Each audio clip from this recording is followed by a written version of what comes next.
I believe we have everyone back here. Before I begin the discussion this afternoon, I do want to recognize that DeVoe Moore is not here with us. He is under the weather. We want to wish him a speedy recovery and hopefully he gets back on his feet soon. This afternoon is an important afternoon. It's when we begin our deliberations and our selection of candidates process. We are looking for 3 candidates, no more than 4, to move forward to the campus interviews in the next week. So I'm going to turn it over to Alberto to lead that discussion. Okay. So based on my discussions with all of you, there appears to be a cluster of individuals who garnered the vast majority of the excitement. There were 3 individuals in particular. It was Giovanni Piemonte, Dr. Bluen, and Dr. McCullough. Given that, I would like to make a motion that all 3 of them move forward for consideration. I have a motion and a second. Any discussion on those 3? Hey, Alberto, I'd like to have a conversation. I didn't vote when you asked me who to vote for because I feel like that should be done in the public. I think that's part of things within the state of Florida and the Sunshine Law. I also feel like the letter that was written regarding Mr. Corcoran was inappropriate. And I believe this group, because there are 3 steps to this, should send a message to that body, the Board of Trustees, the Board of Governors, and also the state ethics laws, and how those operate. And I feel like we are well within that, and I think skewing that with that letter, any businessman in here that read that fully understands that there were no teeth to that. It was a bunch of innuendos from a press release that said it was from gossip. And I also believe that we should vote in public for each one of these individuals, so we're on the record and everybody understands how that works. So that would be, my thoughts. Chair Sasser, just to be clear, we have a motion and a second on these 3 candidates. So the discussion about these 3 candidates, if we vote to move these 3, you said we could still have a discussion on a 4th candidate. That's correct. So we could talk about any other candidates as also being able to move forward, but 4 is the outside limit on what we can have. I'm asking this process question. That's correct. No more than 4. Yeah, I think it's important to include this and everybody step forward and let's have a conversation about who we're voting on and what that looks like. All right. I don't have anything against the certain candidates, but I believe it should be in public. And I believe, again, that part of this was skewed by some letter and this thing, and we should address that. The Board of Trustees is very capable of dealing with that. The Board of Governors is very capable of dealing with that. And the state has written its ethics laws around those things. And we've considered it, so we need to address it. Have we I didn't believe that the Sachs letter had been brought up yet. And I'm not aware of what the 3 candidates have to do with the Sachs letter. They don't. I'm talking about all the candidates. I believe, again, it should be in the public. There should be a conversation about that. Everybody should be on the record. And it was brought up. It was brought up by the chairman and asked him during his interview. We've all gotten the emails regarding it. And that is something that makes this process difficult. And I believe it should be addressed. And I think there should be an up and down vote on each one of these individuals in the public. Well, thank you, Mr. Mateer. We do have a motion on the floor and a second to move the 3 candidates, read them again, Alberto, 3 candidates forward into the process. Yeah, Dr. Piemonte, Dr. Bluen, and Dr. McCullough. I'd like to, we have a motion and a second. I'd like to discuss moving these 3 candidates forward. And just to be, we can talk about each of these candidates collectively or individually as Trustee Mateer has requested. We aren't precluding any other conversation on any other candidates. That's right. Is that correct? That's correct, and we will take a vote to move them forward. So is there any discussion on these three candidates? To be clear, we're going to have a chance to add more people now, right? We're going to have, as I We should said, do that right now, Les. That's the point.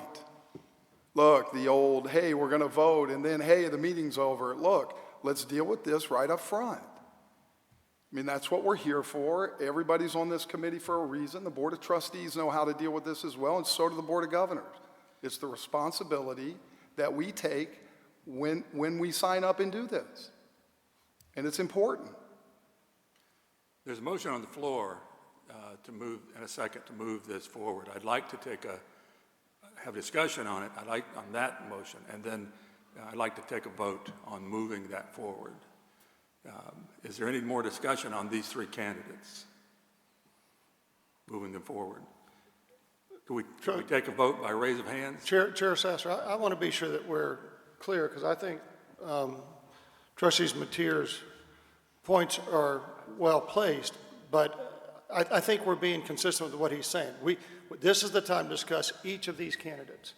And if you're saying you'd rather take them out of the pool and discuss them individually rather than collectively, I think what I heard from our consultant is that there was these three were a clear consensus among the committee members. So that's why I think they were clustered together.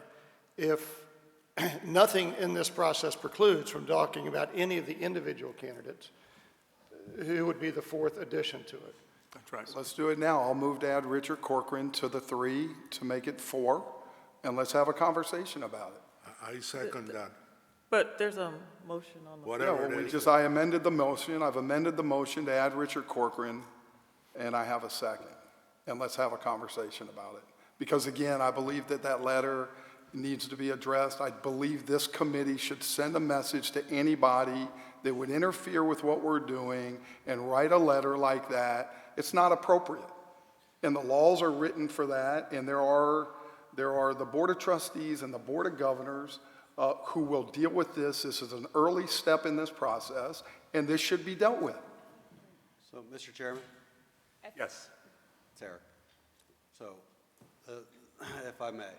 So, Craig, first off, I agree with respect to the inappropriateness of the letter. The letter was addressed to the Board of Governors, okay? And so, as the representative of the Board of Governors in this group, I think it's incumbent upon me to at least let you know, I mean, the Board of Governors has responded to the letter, and it has responded very clearly that the concerns raised by the president of the credit organization are unfounded, and that all of the rules and regulations that are recommended, the principles, if you will, by the Southern Association have been adhered to, and that I personally am disappointed that the leader of this accrediting organization would write a letter based on what was clearly a lack of information and, frankly, a lack of effort to find out the information. It's not what I would expect of any leader to do, is to write something based on incomplete and information. But that's what she chose to do.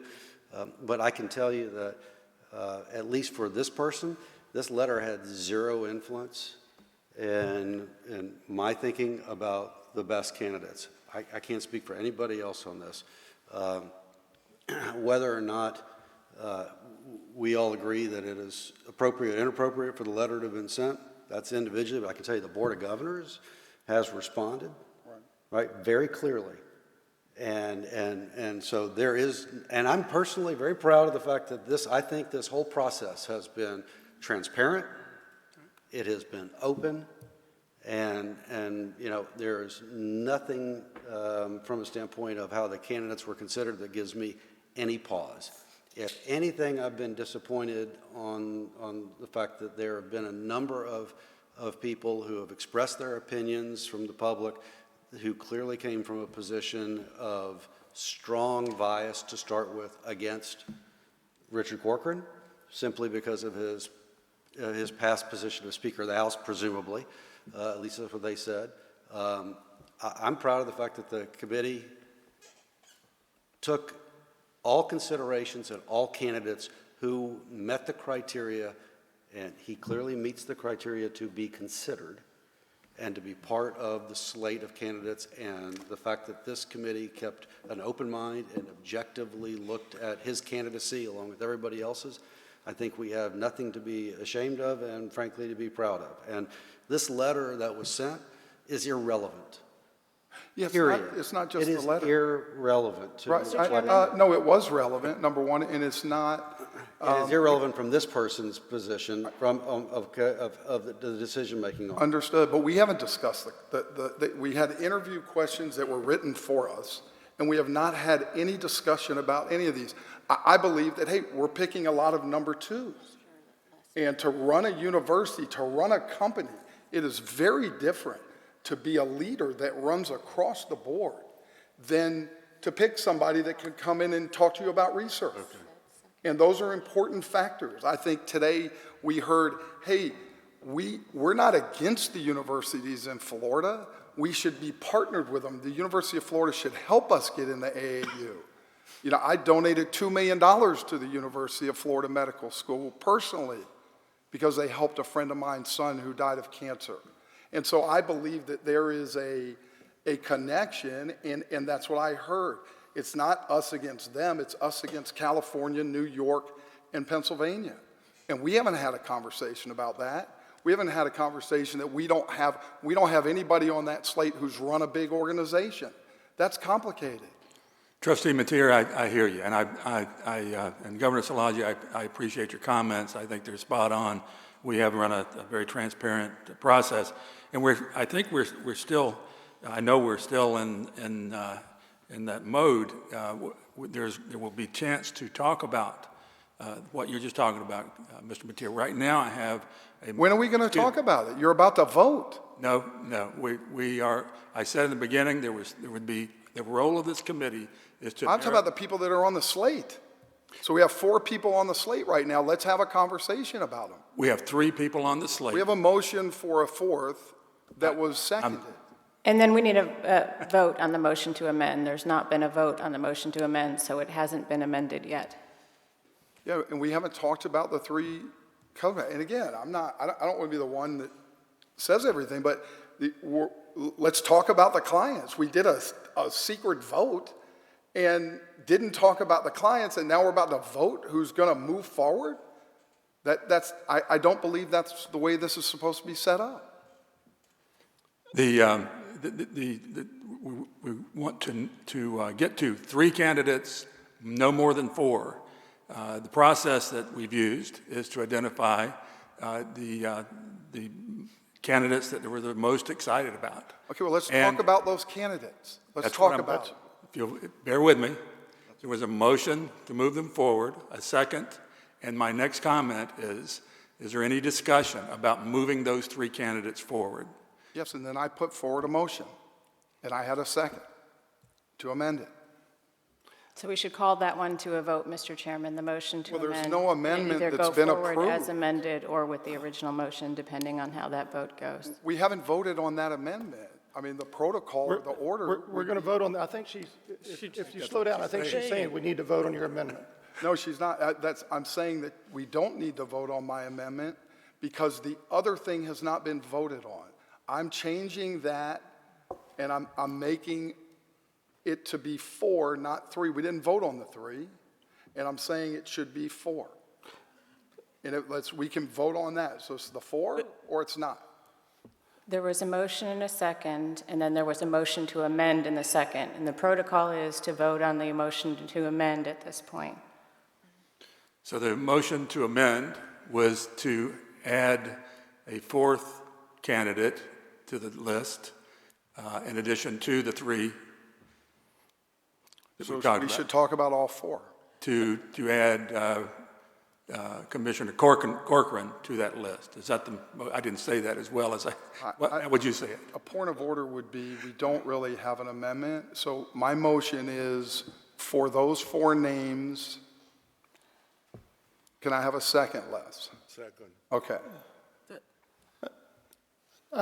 Carolyn, I'm getting lost. I think there is a motion, was seconded, to have a slate of 3 move forward.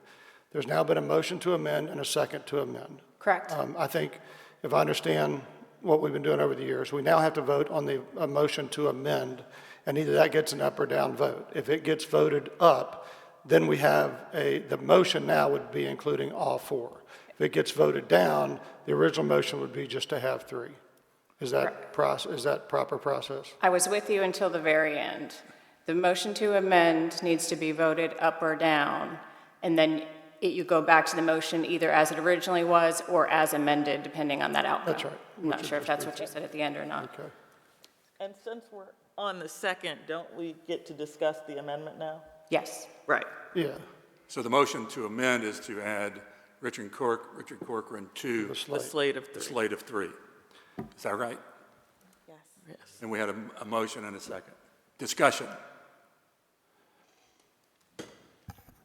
Mr. Chairman, Yes. I would support Mr. Mateer's motion to add to the 4th. I think I'll echo the comments that have been made here today. I think that, it's unfortunate that I'm disturbed by the process that Sachs wrote a letter to try and influence this committee this far in advance on the consideration of Mr. Corcoran. And I've known the guy for 15 plus years. He actually he's a collaborative guy who's been very successful in his leadership capabilities. And I said this on Tuesday when we were moving the slate of 9. I think we've got a great slate of academics, and I support the 3 that we're moving forward, the traditional candidates. I think they're very strong, and I think they're going to be great folks to interview for this presidential position. But I also think, and this kept coming up over and over again with every candidate that was up here, is diversity of thought. That's an important consideration, and particularly important in higher education and fostering diversity of thought at our higher education institutions. And I think that this letter was an attempt to subvert diversity of thought in this process and and interfering with this committee, believing that we can move forward a candidate without jeopardizing the accreditation of FSU, which I think was very disappointing, to use Mr. Szilagyi's words. So anyway, I would support the motion to add Richard Corcoran as a 4th candidate to move on to the Board of Trustees. Could we've all read the letter, and I don't know what the intent was from Sachs, but I'm going to ask Carolyn Egan, if she doesn't mind, to help me to best understand exactly what the risks are. Mr. Chairman, may I be recognized? You're recognized. Okay. So what we have, as we've all discussed, is a letter from Sachs to the Board of Governors with concerns about their core requirements and their standards. The Board of Governors wrote back with their reply, which I agree is very appropriate under Florida law. They replied that Florida law required that the candidate recuse himself from the vote on the FSU search. And that makes perfect sense under Florida law. However, Sachs is the determiner of their core requirements and their standards. While they seem to have a difference of opinion, Sachs believes more is necessary, at least based on the letter that we have before us, and the Board of Governors feels that it's met its requirements by that recusal under Florida law.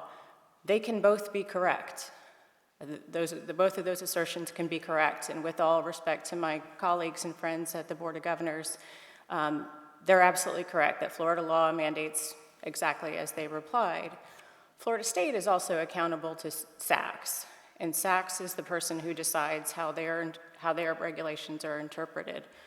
So as I sit here today, all I can tell you is, based on what we know today, May 15th, moving forward with that candidate poses some risk to FSU. I can't quantify it. I can't tell you how much risk. I can't tell you how likely. I'm not an expert in what SACS would find here. SACS makes decisions by a board. A board would ultimately decide if this went forward with an investigation. So all I can tell you is that there is some risk in moving forward with that candidate. I would not allow this group to be bullied by them. It's inappropriate. And do not handcuff the Board of Trustees without putting this forward just to deal with this alone.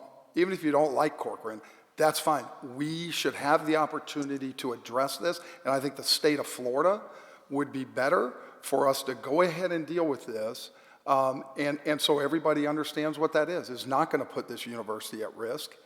We have a three-step process, and skewing it right now, and whatever effort they took or whoever was involved is inappropriate. And do not handcuff the Board of Trustees in dealing with this directly. It's not the right thing to do. May I be recognized? You're recognized. I would really like to hear some discussion about Richard Corcoran, the candidate, separate from the SACS involvement. I'm not sure that I am hearing what you were trying to express here, in that SACS has some concerns about our process, and that's well and good and fine. And I don't think that that in higher education that it's okay to say, oh, SACS isn't important, or we can just do without them, or we're bigger than them. I don't think that that is true. I don't think that we can get to the AAU without SACS. I don't think that this is something that we can just disregard. But putting all of that to the side, what I've not heard is Richard Corcoran is my candidate for X, Y, and Z, separate from the bullying and the ideas that SACS is trying to influence the process. I think there are a lot of groups that are trying to influence the process. The students have been trying to influence the process.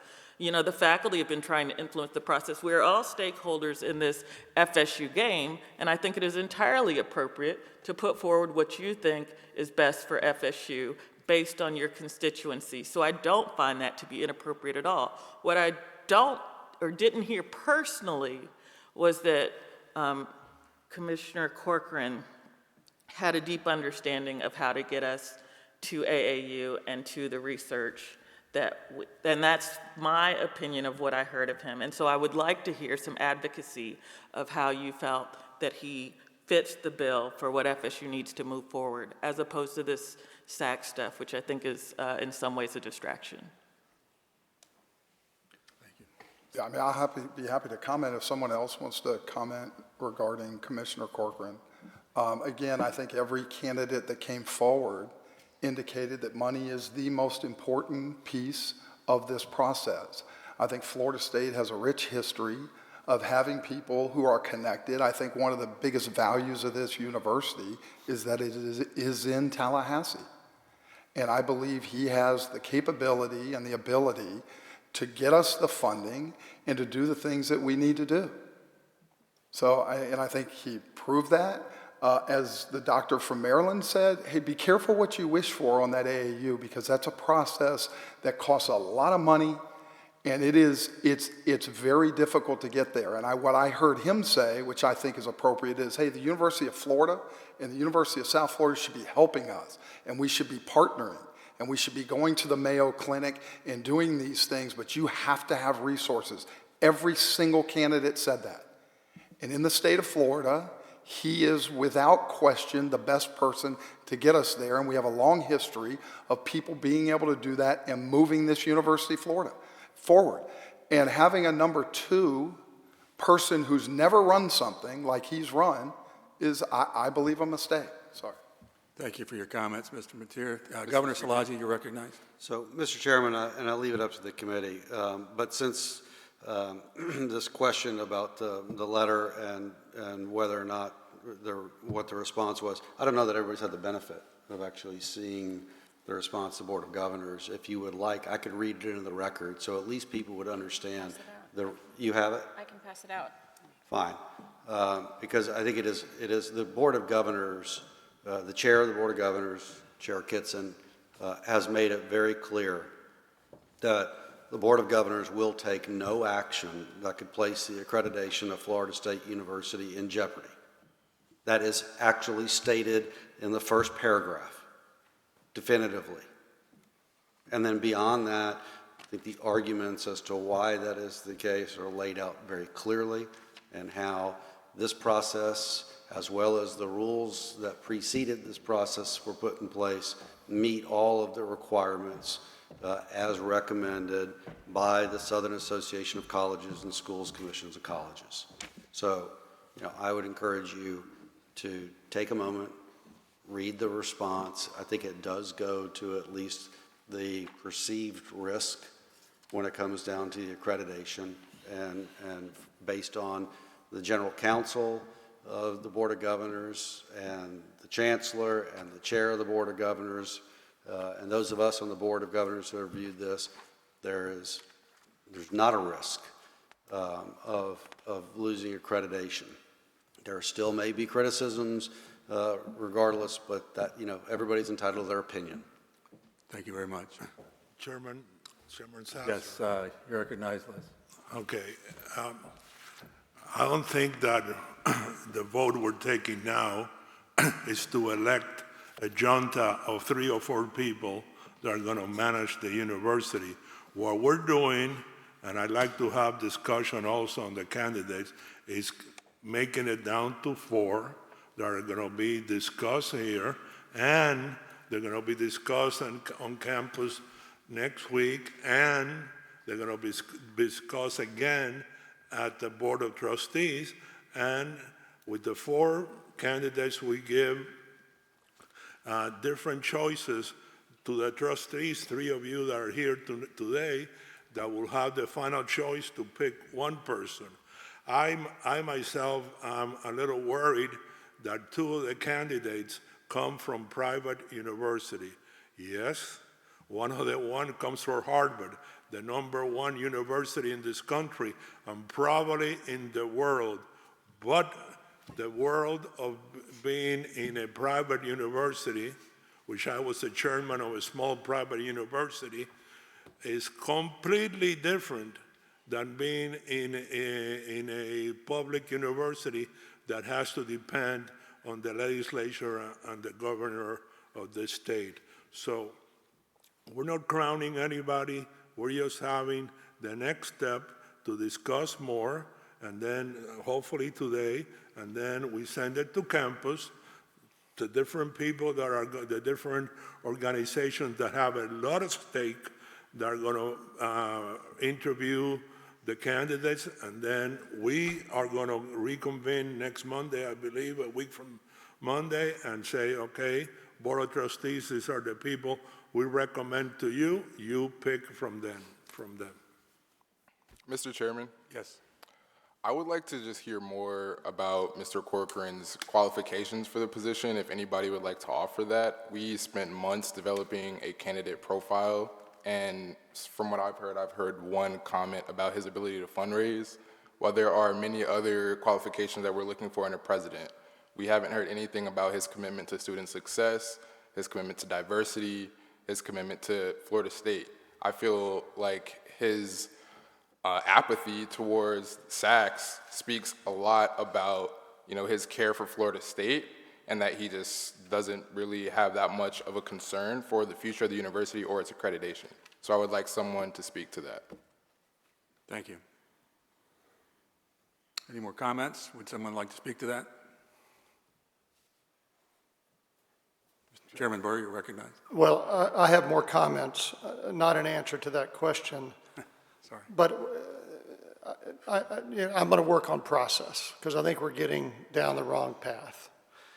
There was not a secret vote taken. I think our consultant discussed with each of you all to see if there was any consensus around a group of candidates. He's reported back that there was consensus around 3 candidates. By the way, not my 3. So it's not my 3. And it was determined, let's see if we can move that 3 along. And then let's talk about any other individual candidates to add to that, which would be a 4th candidate. This motion has put it, but we've said we can't have no more than 4. This motion puts us in a position where if we vote yes on this motion and then yes on the slate, we are done, and there's no conversation about other candidates. And I don't think that was Trustee Mateer's goal. He wanted to talk about other candidates. I thought the original motion allowed us to talk about each of those three individual candidates and why they were consensus around them. And then we could talk about any other candidates, including what would be my, Commissioner Corcoran and others, and on an individual basis decide whether we wanted to add them or not. So the process of this motion has taken us into a path that I don't think is an appropriate path, because it precludes us talking about anybody else. So as to the motion to amend, I'm going to vote, I don't think that's the right emotion. I think we went down the wrong process path with that. There's a lot of other people to talk about who may be considered as well. And I want us to get back to process. If we really want to do this on an individual basis, then we can vote against the motion to move the three and then take them up each individually, if that makes everyone better, and do that. But I do not, if we vote to amend and add forth, then I'm going to vote against the original motion, because I want us to have more discussion than just the three candidates and Commissioner Corcoran. Thank you, Chairman. The only problem with having the three candidates, which makes it maybe cleaner or legally wise, is that then the fourth, whoever it is, sounds like second class to me. Okay? Okay, after you, I don't know. It looks to me three people got in, and then we have like a, I don't know, like a substitute or something like that. I think that's... That's the way I see it, but I don't know all this process and procedure that we're discussing here, so. We have a motion on the floor to amend the original motion to move the three candidates that Alberto called out forward. And the motion on the floor to amend was to add Richard Corcoran to that. Do we have any more discussion on, yes, sir? Just one more question, and this is for you and maybe Carolyn. A vote against this amendment does not preclude a further discussion on Commissioner Corcoran to be added, would it?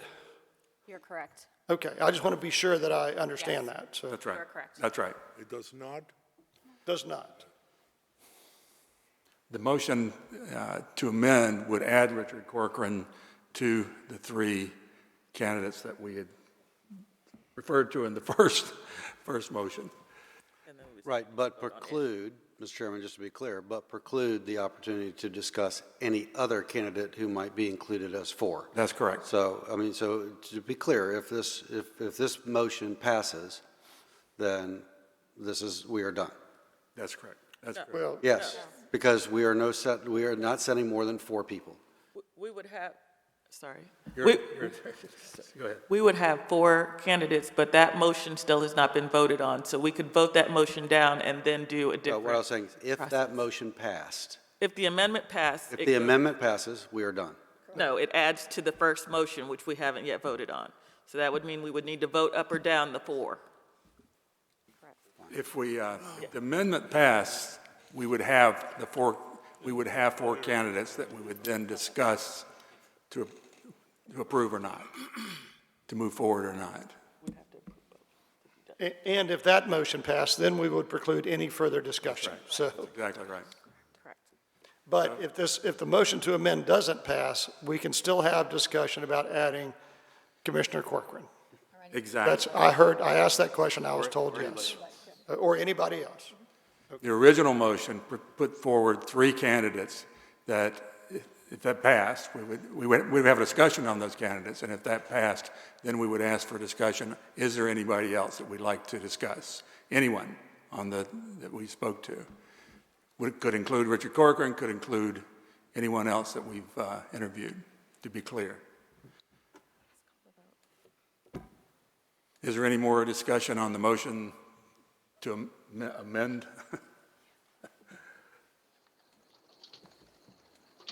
Any other input?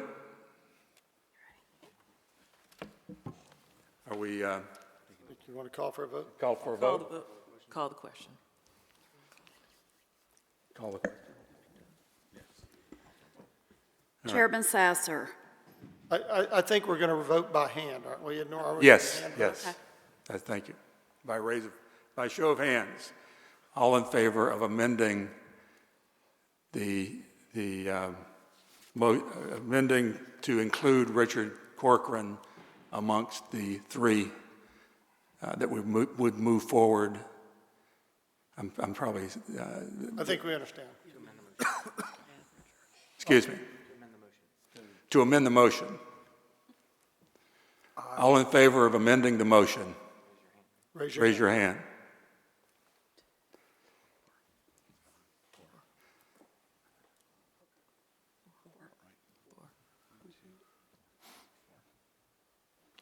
So the motion fails. Go ahead. All opposed, raise their hand. All opposed, raise their hand.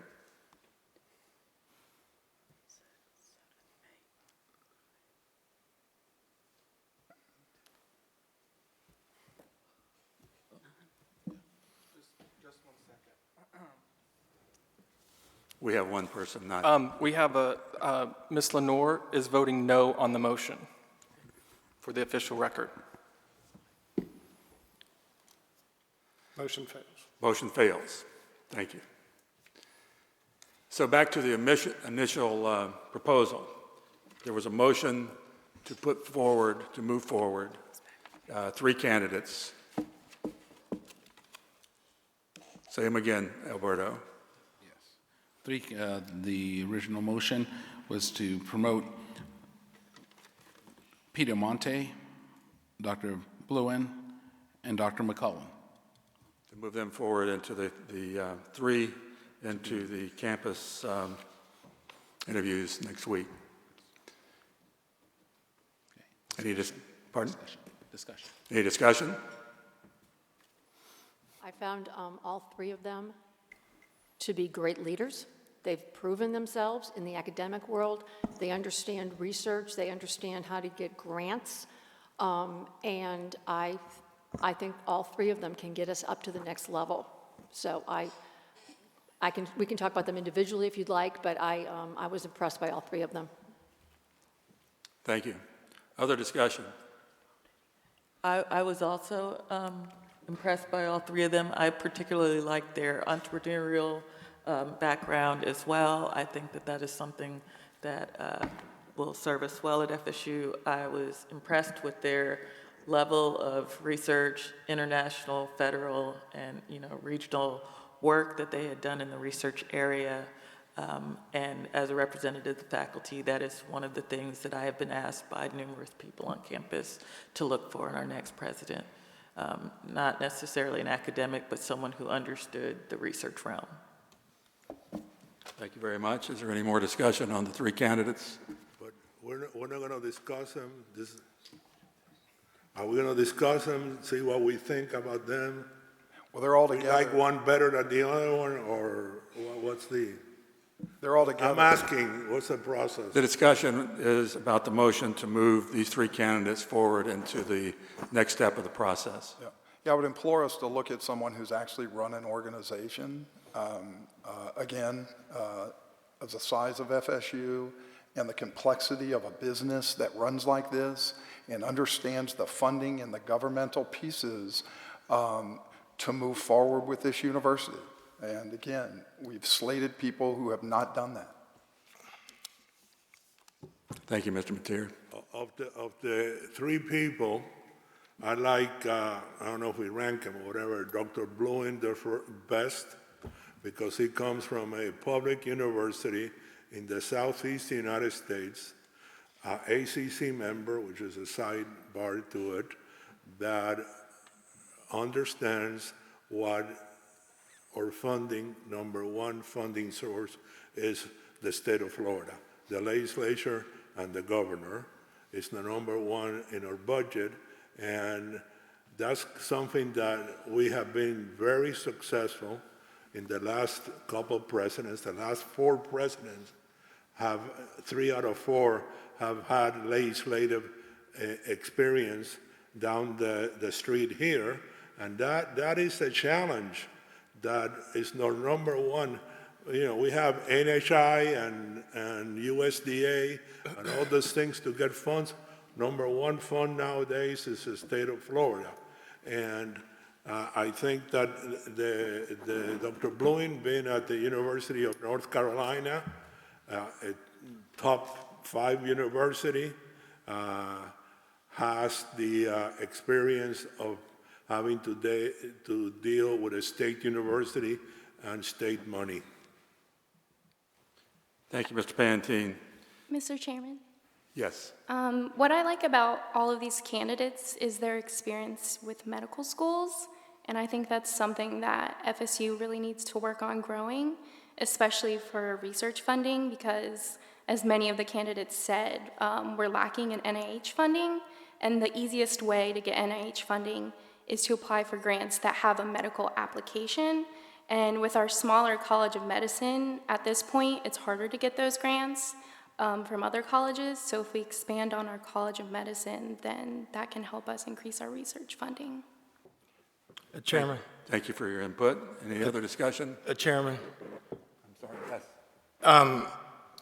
I've been working on the medical school project now for over a year and a half, Dr. Frowell and I. The thing that I'm most concerned about is the growth of universities within the state of Florida.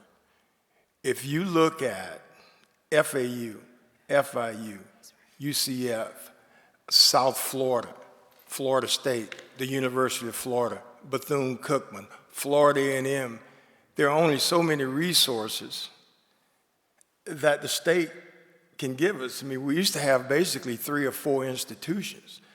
Now you're starting to carve that up in about 9 or 10. So we've got to be visionary to be able to raise our level of research. I think I heard that over and over, and I certainly believe that we're going to have to be self-funding and get programs. If we're going to stay competitive, we've got to change the culture of what we currently have, and I think that was very clear in most of the candidates. So for that reason, I believe that we need someone that has experience in building the kind of research that's going to take us to the next level. This is not a personal or private decision with me.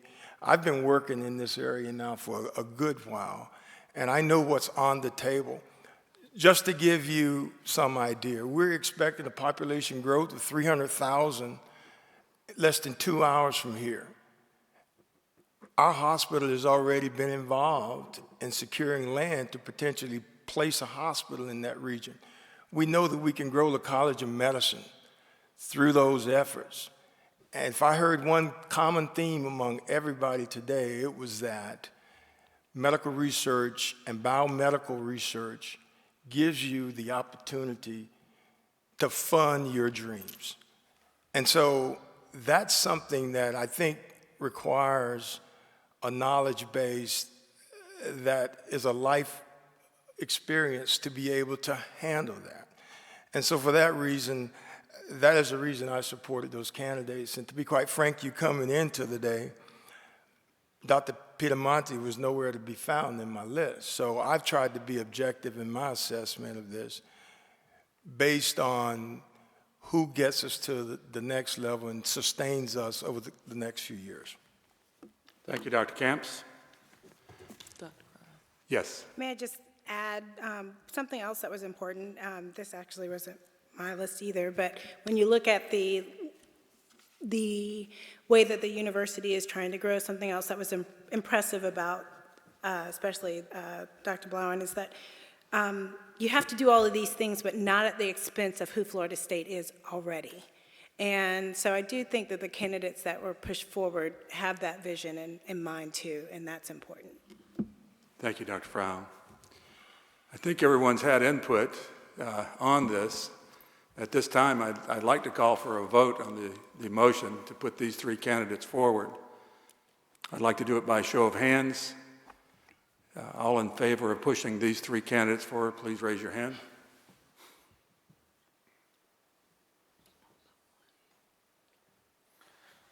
We have it. And Ms. Lenore has voted yes on the motion as well.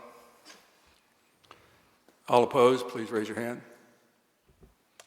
Just for the record, because I felt like we should do them one at a time, so.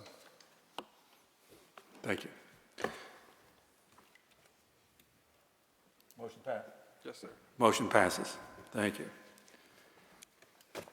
The next discussion, Alberto, is We have 3 forward.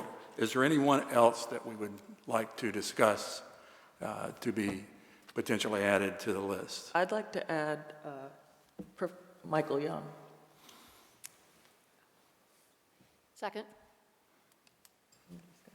All in favor? No, you can't. Of adding Michael. Alberto, step up and say, we got Michael Young. Discussion. I couldn't hear that back here. Is that a motion to add Young in a second? I couldn't hear from where I'm sitting. Yes. Okay. Can we add Corcoran now, or how does this work? Do we have a discussion on Michael Young? Okay, I got you.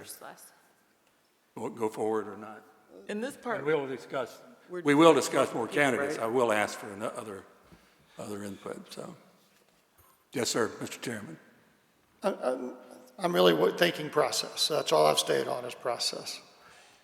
Putting forth a motion and a second is going to force an up or down vote on Michael Young.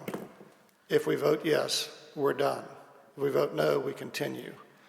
I may suggest if Ms. Birmingham would consider withdrawing her motion, is that we open up for general discussion about all candidates and see if a consensus forms about someone that we could put on as a fourth. So we're not, I mean, if we ever vote yes on one, you're done with everybody else, and I don't think that's a great place to be without any discussion about everybody else. So maybe what I'd like to offer is instead of a vote on that motion, I don't know what the right ask them to withdraw their motion. Let's open up for discussion of candidates and then see if a consensus forms about someone that, and it may not, about someone that we want to add as a fourth. Is that a reasonable? I agree to rescind. I'll ask for our general counsel to instruct on. 2 things. Once a second has been given, the seconder also has to consent to withdraw. I consent to withdraw. Okay. And the other thing that's unusual is usually you have a proposal on the table before there's a general discussion, but of course it's the chair's discretion, I would imagine, on how to handle it. What I would like to do. Did Ms. Birmingham withdraw? I just want to be sure. I just think it's easier with the whole. Very good point. Thank you. What we would like to do, Alberto, is to review, are there any other candidates that we should be considering to add to the list? Well, I would like a discussion of Michael Young. Thank you. Thank you. Thank you. Sorry. No problem. Is there anyone else we'd like to discuss?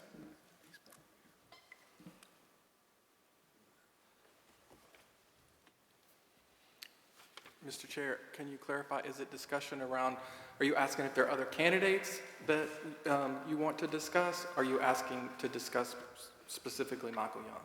I'm asking, are there any other candidates that we would like to discuss in addition to Michael Young? I would like to discuss Sean Pittman. I'll second. Don't need, no motion required. Whatever we're doing, I don't know what we're doing. Making a list. Are there any other candidates we should discuss? I'd like to discuss Richard Corcoran. You need a second or not? No. Discussion. I'm going to take a class on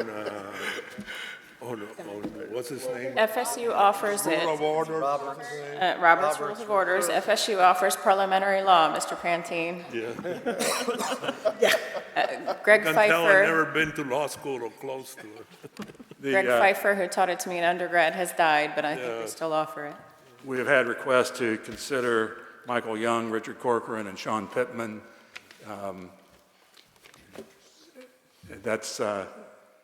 So I'd like to, Mr. Burr. No, I was just going to suggest those who suggested maybe they launch in on their support of their candidate and talk about why their candidate's the best should be considered. Let's take them one at a time then. Let's take Michael Young. Who would like to discuss Michael Young? For Michael Young, he had been a sitting president at 2 institutions. He was highly successful at both of them. He had broad public university experience in similar legislative situations to ours. I found him to be personable and enthusiastic, which I think is also important at FSU. You have to be able to talk to people and get along. We're very town and gown here.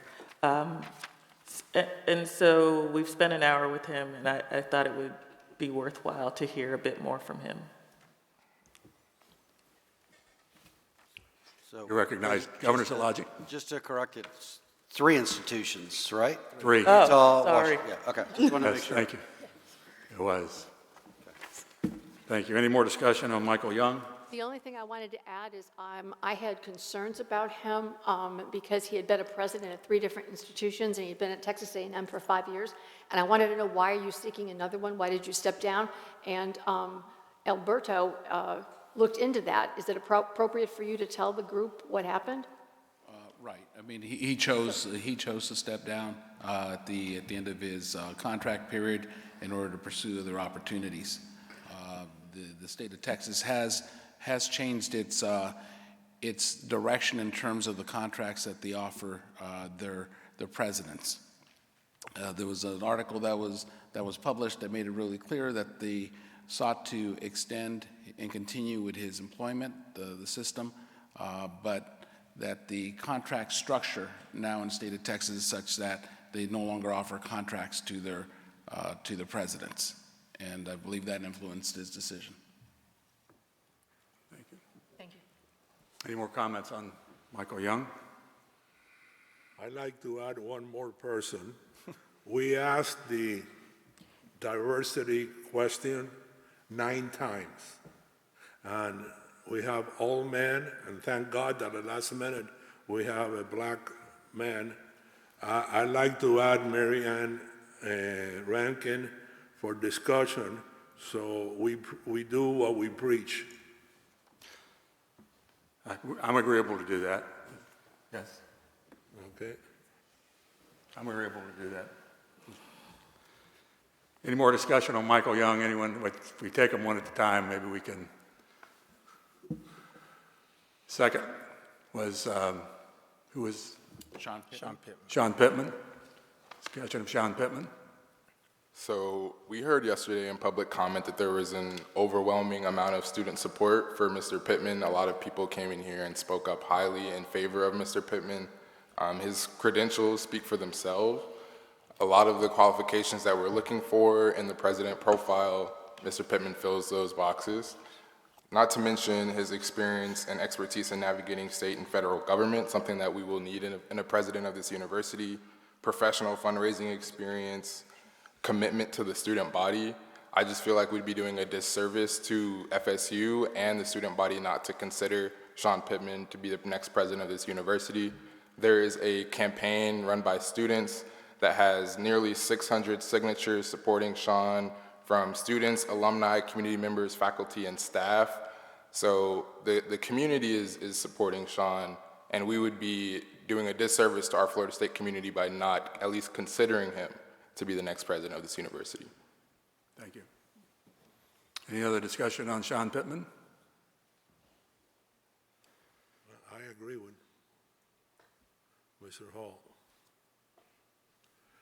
Now, again, we're not crowning anybody today, right? This is like the next step.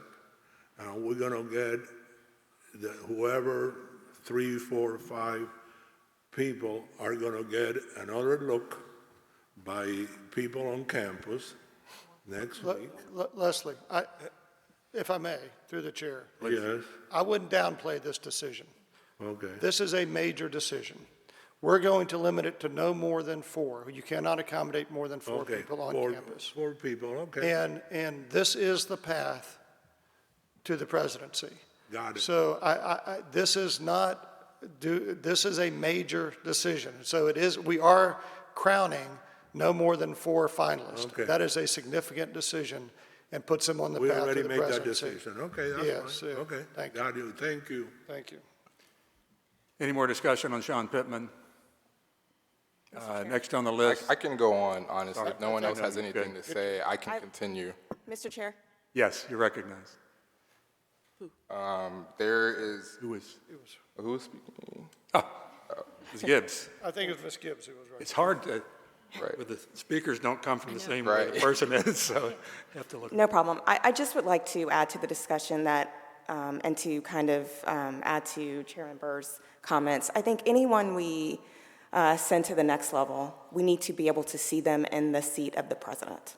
It's a very significant decision we're making, and we have to be able to, I think whoever we endorse and send to the next level, we are saying to the university community, out of our pool, these are the people that we see as able to fulfill all of the duties of the presidency.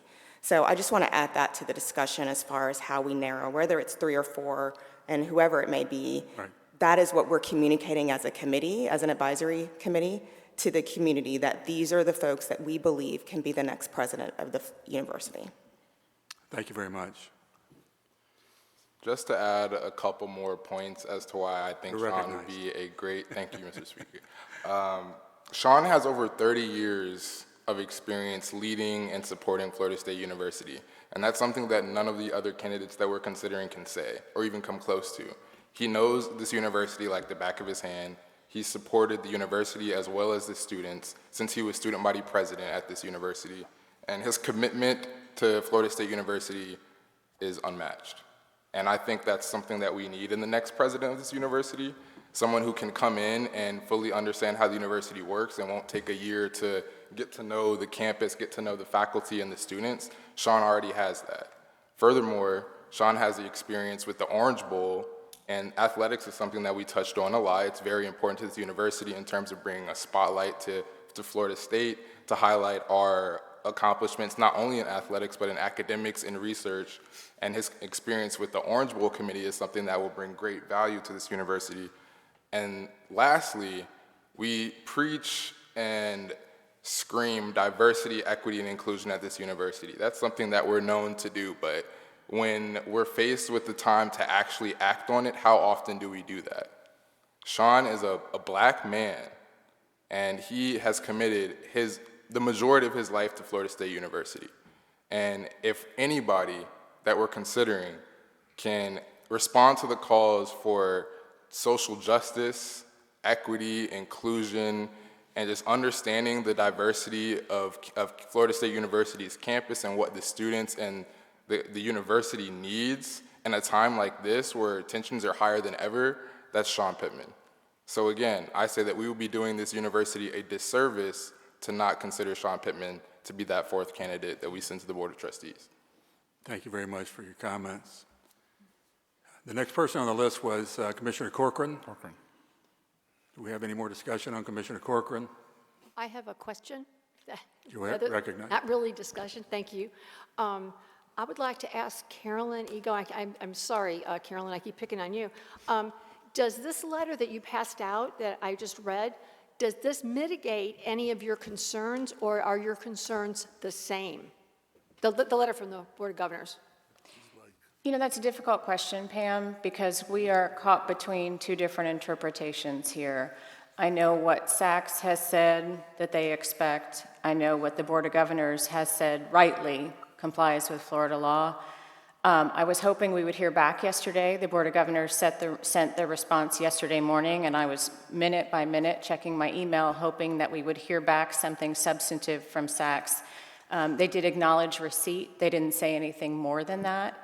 By the tone of their letter, I don't know that they see anything other than removal from the board, resignation from the board as an option. Obviously, that's very complicated because it's an ex officio position, so it's not like someone who can just resign easily from the board position. So, you know, I don't know what to say other than the risk is still out there.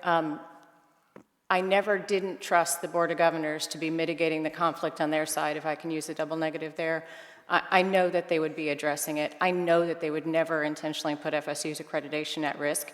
And I know that they have done the right thing in saying, this is our remedy. You know, when you work on a conflict of interest, the first thing you always want to look at is there a way to mitigate it short of you know, using the most severe option? Is there a lesser option that cures the conflict, mitigates the conflict in some way?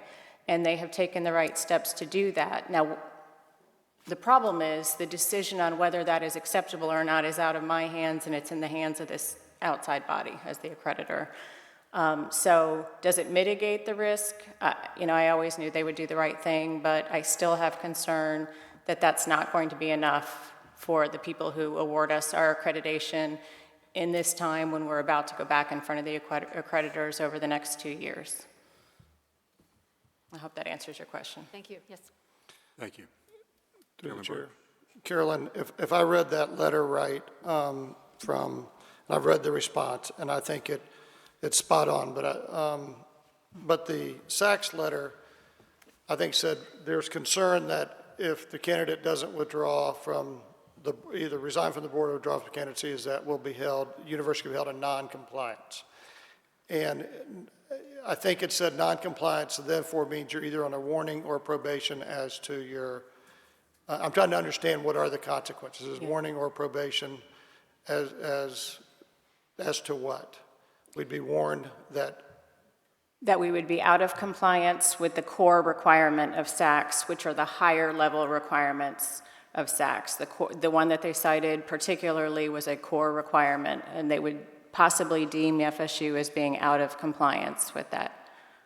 And yes, you're right about the sanction being a warning or probation or loss of accreditation ultimately is, Is it a warning on your accreditation or just a warning that you're out of compliance? I guess That letter was made, that was not a heart letter. I mean, I had an attorney review it. And again, this is my point.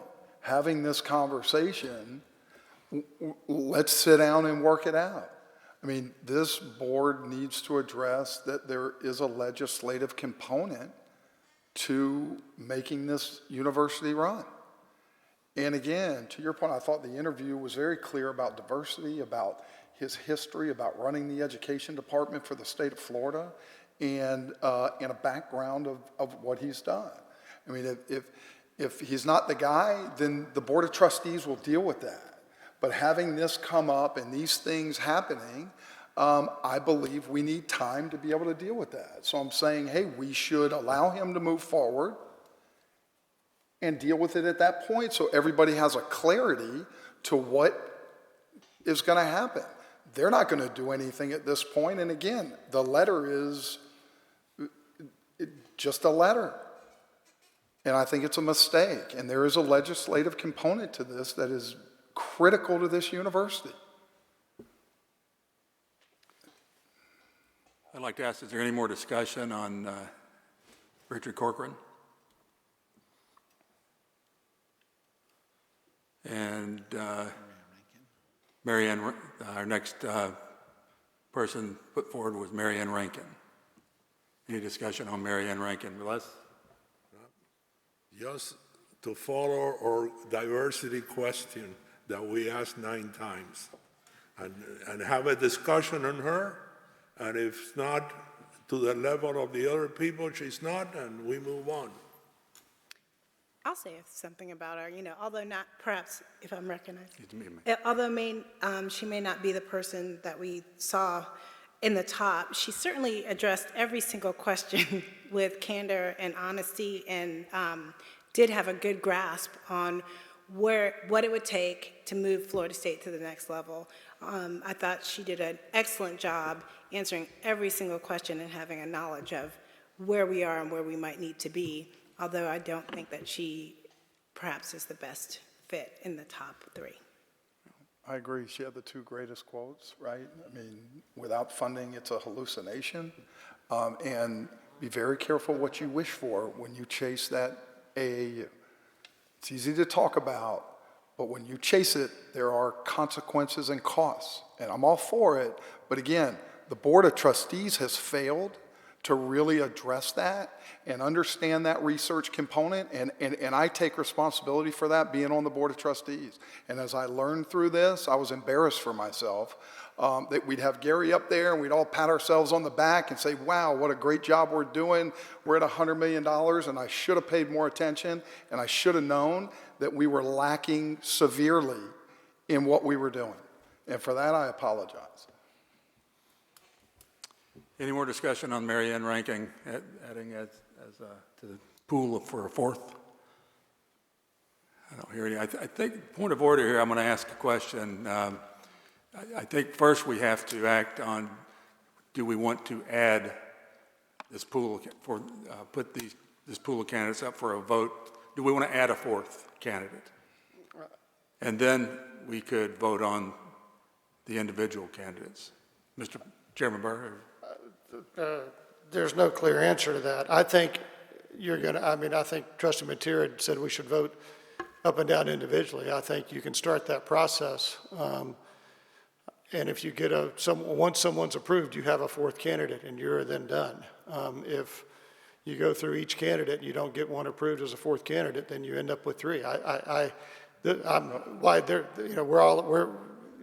is up for discussion, but I think that's the only way to go through it at this point.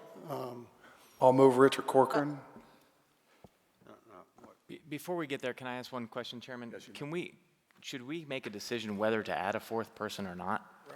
Like as a group, I mean, so like I know because so there's been 4 people proposed to be added as the fourth candidate.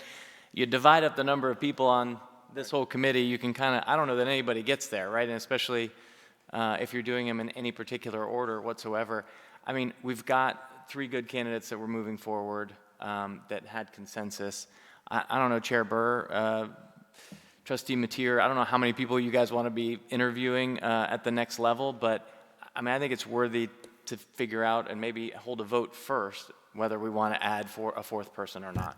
I agree. That's a great idea. Is that a motion? I'll make a motion to, well, it's a good question. I guess. Maybe the right way to do this, and this is not at all geared toward the outcome, it's just phrasing. A motion to close the slate, yes or no, and if that is voted down, you know there's interest in continuing the discussion. And if it's voted up, then you're done. Talk to me later. So I'll make a motion then, since I've brought this up, I will make a motion to close the slate as is. Second. And we're going to vote. Discussion? I think we need a fourth candidate. I think I've explained why. And so again, whoever that is, I believe you need a fourth candidate. The Board of Trustees deserves to see at least 4 people come through. Yes. I agree. I think we need a fourth candidate as well. There are other candidates that are qualified, and I think we need to consider them. Any other comments? Carolyn, what is the requirement from this search committee of how many candidates must be referred to the Board of Trustees? The Board of Governors regulation indicates that more than 2 should be forwarded by the search committee to the Board of Trustees unless there's some extenuating circumstances that make that challenging. Okay. Chairman, did you say we can't do 5? No. Well, I didn't. That's Chairman. Chairman Burr, I thought said we can't do 5 because we can't accommodate them. Our goal was to get to 3 to 4 in this committee at this meeting. We wanted to get to 3, we would consider the 4th, is what we said. The role of the committee was to put together the candidate pool and to narrow it to a size that was 3 or 4 to go to the next step and to present to the Board of Trustees more than 2? More than 2. More than 2. Okay. I don't know why they didn't just say 3 or more, but So they we'll said go one at a time. I move for Richard Corcoran. Do I have a second? We have a motion. Oh, sorry. We have a motion on the table. that has been seconded. It has come down. It has not been. Has Been seconded. So you want to vote with hands or voice or by hand? So we're clear, this is to add a 4th. Just say the vote. We're voting. A yes vote means that we've closed the slate at 3. A no vote means we continue on. Is that where we are? That's it. Just want to be clear. All in favor of closing the vote at 3? Say, raise your hand.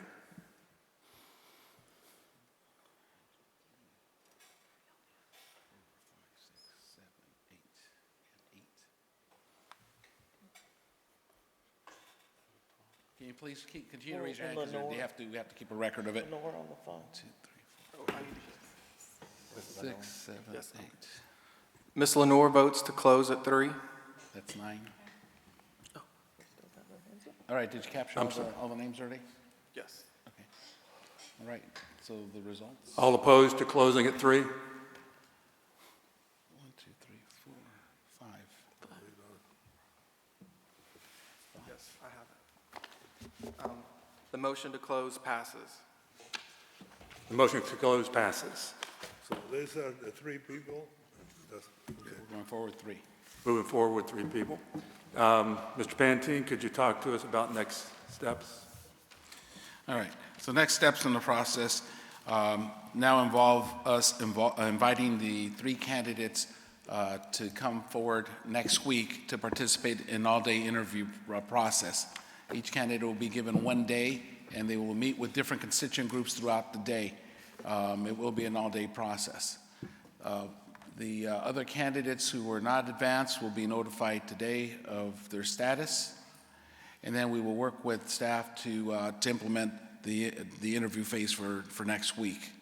As a reminder, we're going to have those interviews next week. Faculty, staff, students, and the community will have next weekend to submit their feedback by next Sunday, so a week from tomorrow, so that we as a committee can then convene on Monday to debrief and discuss the candidates, the feedback, and determine which candidates will be moved forward to the Board of Trustees for their consideration. Chairman? You recognize Mr. Barton. I know that's the original schedule. But there is going to be no change in the slate. We have 3 candidates. You have to go forward. We have to refer 3 candidates. I think the mission of this committee has been fulfilled, and I don't know why we would come back together on the 24th. I love you all. I'm happy to have lunch and sit with you much, but I'm not sure why, since we've limited it to 3, which I don't think we knew was going to happen, but since we did, I don't know why we would come back together on the 24th, but I defer to the chair and our general counsel to guide us there. Yeah, well, what you say makes sense. I just referred to, by the way. That was my point. I guess we could get rid of 1 and go 2, which is the Constitution. No, we can't. It's done. No? You have to send 3. I agree then with you. Why the hell are we meeting next week? I'm personally offended, Les, but I understand. I'd like to call for order, please. I have a question. What you just said was, is there a reason to have another meeting of the search committee? Is that correct? If I understand the requirements, we are obligated to put 3 or more. I'm going to use my language. I think it says more than 2. More than 2, and considering we can't forward 2.5, I guess they must mean 3 or more, right? Yeah, so I won't comment on that. I'm thinking we had a couple of, but anyway. So we are at the minimum we can forward. We have voted to limit it to those 3. So I think what the Board of Trustees will need for those 3 is the feedback from the campus interviews and the background research on each of those candidates. And what I may work with our Board of Trustees is moving our Board of Trustees meeting up from the 2nd to maybe do that on the 24th if we think we'll be ready by then to do that. So, but that's not germane to this discussion. What's germane to this discussion is there any reason not to include and adjourn the purpose of this committee? Governor Szilagyi? Chair, I make a motion to disband this committee, subject to recall of the chair, should it be required. Second. All in favor? Aye. Anyone opposed? I have a question. That this committee should be not disbanded in case for some reason some of the three people are disqualified, and we have a constitutional whatever thing to recommend to the Board of Trustees. So Les, my motion was subject to recall by the chair, Okay. should it be required. Okay, I'm sorry, Yeah, Thank you. okay, Picking that so up. we have that option. perfect. So, I hope that doesn't happen, but That's a good point, Les. Yeah, no, that's why I wanted to say that, just. so thank you. I really do. If our mission is complete, subject to recall by the chair, Which chair, Eric? which chair? Chairman Sasser. Pick a chair. That chair. No longer. Either way, we're there. So I do want to say this, though. I really think I think we ended up with three great candidates, and the university I got it. will continue to advance Thank you, Les. and go to the country club. Thank you, Les. The meeting's not adjourned yet. Thank you. I would like to, not until I say what I'm going to say. I do want to say thank you to everyone on the committee. It's been a long process, and we've been through a lot of times where I know everyone here thought that maybe not much was happening because of the nature of these searches and building of the prospect pool and all that went with that. But when we got together, we've made the decisions. We've moved forward according to our charge. I believe it's been transparent. I believe it's been open. It's been with all the right mechanisms. Sometimes there's a point of order that gets, we have to re-clarify and clarify, but we did that. So thank you, and thank you for everyone's input. And a shout out, I'm going to give a shout out to Chairman Sasser, who obviously worked hours and hours and hours. I'm glad you're getting paid. And I want to second that. I think Bob, Trustee Sasser spoke to at least 20, if not 25 different candidates. He was, and there were many great candidates that he talked to, and I certainly am excited about the slate.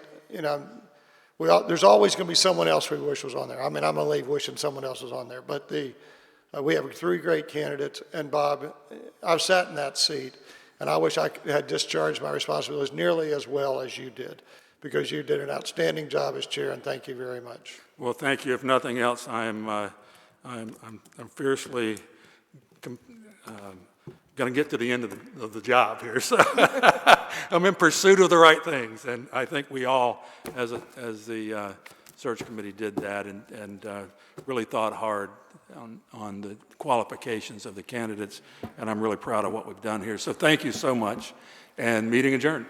Thank you. Alberto, nice job. Staff, nice job as well.